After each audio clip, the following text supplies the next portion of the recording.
दुनियाई क्रिकेट के किंग और बेताज बादशाह बाबर आजम जो इस टाइम सोशल मीडिया में सुर्खियों का हिस्सा बन चुके हैं और उनके ऊपर सोशल मीडिया के ऊपर बैठकर प्रोपेगेंडे किए जा रहे हैं। इस टाइम पूरी की पूरी जो सोशल मीडिया है, अगर मैं इस तरह से कहूं तो गलत ना होगा, तो आप ट्रेंडिंग के अंदर चलेंगे हैं बाबर आजम कि उनको ड्रॉप किया जाए, उनको ड्रॉप किया जाए और उनको ड्रॉप किया जाए। आपका सवाल बिल्कुल आप ठीक है कि अगर मैं पिछली टोटल सीरीज की बात करता हूं कि बीबीएल की बात करें, बाबर आजम फ्लॉप नजर आते हैं।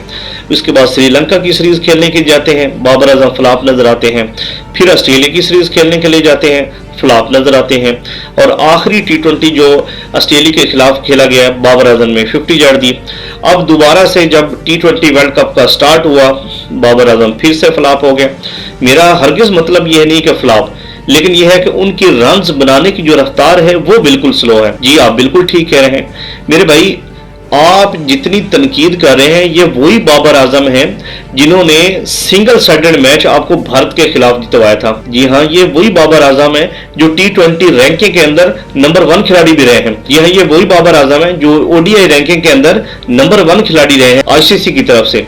आपकी टोलिंग बजा है, लेकिन सवाल यहाँ पे ये पैदा होता है जब बाबर को आप ओपनिंग या वन डाउन नहीं लाएंगे और मिडिल ऑर्डर के तौर पे खिलाएंगे तो बाबर हरगिज परफॉर्म नहीं करेगा। ये बात तो लोहे पे लकीर है।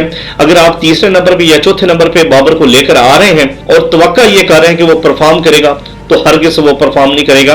जी हाँ, या तो उसे ओपनिंग खिलाया जाए और या वन डाउन के ऊपर लाया जाए। वो बड़ा खिलाड़ी है, लेकिन ये है कि जो स्टार्ट के ओवर्स हैं उनके अंदर वो बेहतरीन आपको कारकर्दगी दिखाएगा, या फिर मिडिल ऑर्डर के अंदर लाया जाए और वहां पे आपको बेहतर जो है ना वो खिलाड़ी दिखेगा। लेकिन हाँ, सवाल यहाँ पे ये पैदा होता है, आप बाबर आजम को ड्रॉप करने के ऊपर तुले हुए, बाबर आजम को ड्रॉप कर दिया जाता है, हम लेकर आते हैं जी फखर जमान को। सवाल फिर वहीं का अड़े रह जाता है कि आपने फिर फखर जमान को या तो ओपनिंग करवाएं, अब तीसरे चौथे नंबर पे आपके पास ऑप्शन ही क्या बची है। ये सवाल जो आप आज सोशल मीडिया के ऊपर बैठ के उठा रहे हैं, ये वर्ल्ड कप जो टी20 था जब स्टार्ट होने लगा था, ये आपके सवालात उस टाइम होने चाहिए या टीम की जो सिलेक्शन है उस टाइम करनी चाहिए थी। लेकिन मेरे ख्याल में अभी भी कुछ नहीं बिगड़ा और बाबर आजम को उठाकर या तो वन डाउन के ऊपर लाया जाए, या फिर अगर हम ओपनिंग जोड़ी की जगह इस्तेमाल नहीं कर सकते कि साहबजादा फरहान और साइम जो बेहतरीन इस टाइम प्ले कर रहे हैं, ओपनिंग जोड़ी में ना खिलाएं, लेकिन एज वन डाउन तो खिलाएं। सलमान अली आगा की बात करें, ठीक है, जिस टाइम सलमान अली आगा आते हैं उस टाइम दायरा लगा होता है और दायरे के अंदर जब आप शॉट मारते हैं तो ऑटोमेटिकली अगर शॉट आपकी 30 मीटर के यार्ड से भी बाहर जाती है तो ऑटोमेटिकली वो चौके की तरफ चली जाती है। अगर यहाँ पे कप्तान की बात की जाए तो मेरे ख्याल में अगर कप्तान तीसरे या चौथे नंबर पे आ जाए तो कोई गलत बात तो नहीं होगी। आप बाबर आजम को उठाएं और वन डाउन पे खिलाएं, तो बात तो सिर्फ इतनी है। उसकी परफॉर्मेंस आप देख लीजिएगा। अब टोटल अगर टी20 जितने मैचेस बाबर आजम ने खेले हैं उनके कैरियर्स देख लें, या तो उन्होंने ओपनिंग के अंदर सबसे ज्यादा स्कोर जड़े हैं या फिर वो वन डाउन के ऊपर है। और जब भी आप तीसरे या चौथे नंबर के ऊपर बाबर आजम को भेजेंगे प्रेशर होगा, और प्रेशर के साथ साथ स्पिनर की अगर बात करें तो बाबर आजम स्पिनर के खिलाफ इतना अच्छा नहीं खेलते।